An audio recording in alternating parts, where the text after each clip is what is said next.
The man in this photo lives in Texas and is worth $500 million, and for years he was leading a double life. The woman in this photo embracing him is his ex-wife, Claudia Brady. Claudia met Greg Brady when she was 23, and she was sitting at a restaurant picking up a salad. Greg was sitting next to her waiting for a date. He started chatting her up and asked for her information. The next day, he reached out to her and said he couldn't stop thinking about her during his other date, and they got together. About a year later, they were married, and they had 2 daughters. Greg Brady is a tech entrepreneur from Indiana and went to school with Mark Cuban. When he met Claudia, he had already sold one company, and he was in the process of building another company called One Network. Claudia has worked in the death care industry, specifically as a funeral director and a mortician, and was getting her degree to learn how to embalm. But Greg didn't love when she did anything that was independent.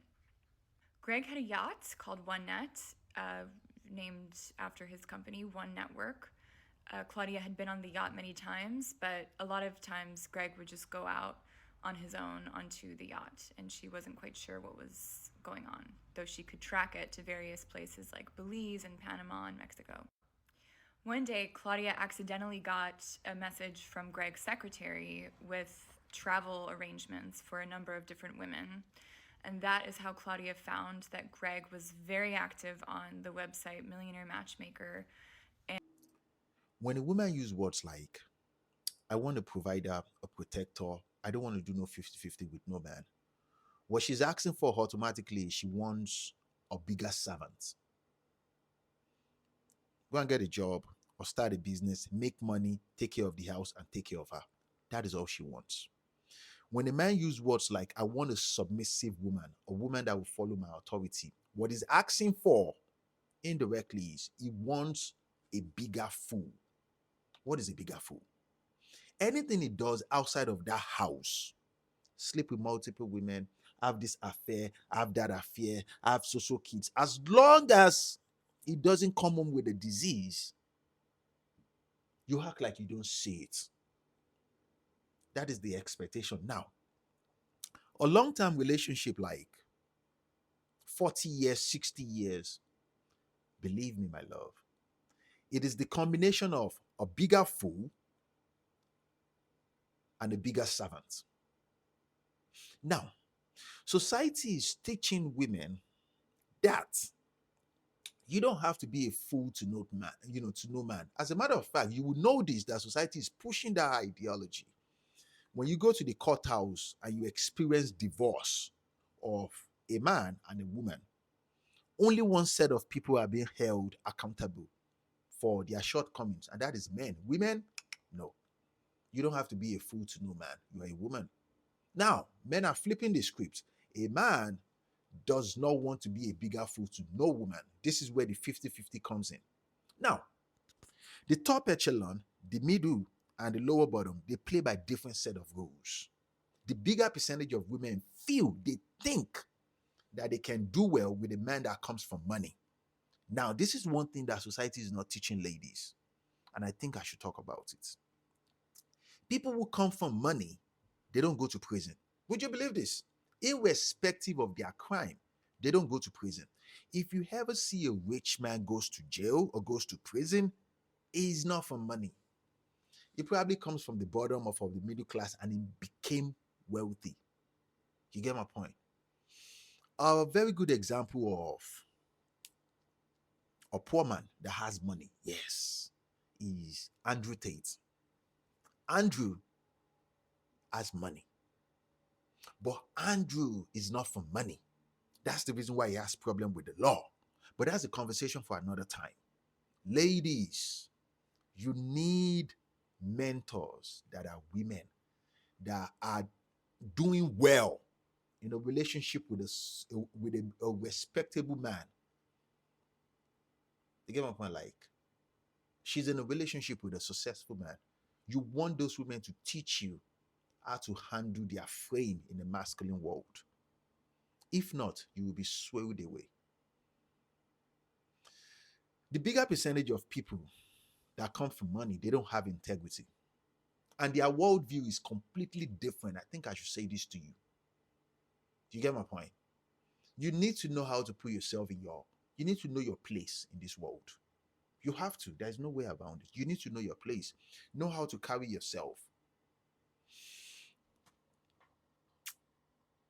My mother explained something to me one time. She said, women control the house, men control the women that control the house. Do you get my point? And she said, when she met my dad came from the United States to Nigeria in 1980 to do his NYSC. This is story time for you ladies. My mom, an entrepreneur, doing well. My dad, a regular NYC. NYC is a military service in Nigeria. Oh, obviously, he's from a wealthy background, but he doesn't have his own money at that time. They got married. My mother said 3 years into the relationship, he became extremely rich, wealthy, rich. 5 years into the relationship, the money keep climbing higher. A lot of things comes with money into the life of men. As it was explained to me by my mom, she said a lot of women came in. Now, women do not have respect for one another. You understand? A woman believes that she can do better with your husband, and she's ready to knock you off of your throne. So you need common sense. You get my point? Like what kind of argument can you have with a wealthy man? You get my point? He's fulfilling his obligations at home. Any other thing outside of the house, you act like you don't see it. My mother said the only reason why she maintained a place in his life is because she doesn't get intimidated by whatever woman. And especially where those women see the wife and say, really, this one, I can kick this one out and be the wife of the house. This young lady, 23 years old, got married to a 50-something-year-old. That man destroyed this woman's life. You get my point? Even if that is not the intention, when you start having money, you have people that work for you, people that will suggest certain things to you that this woman, this woman, you should, I can fuck this woman up for you. But not to get it to that level, you need wisdom. You need wisdom. You have to be the bigger fool as a woman. You have to be. There's no way around it. You have to be the bigger fool. That is if you want to hold your throne.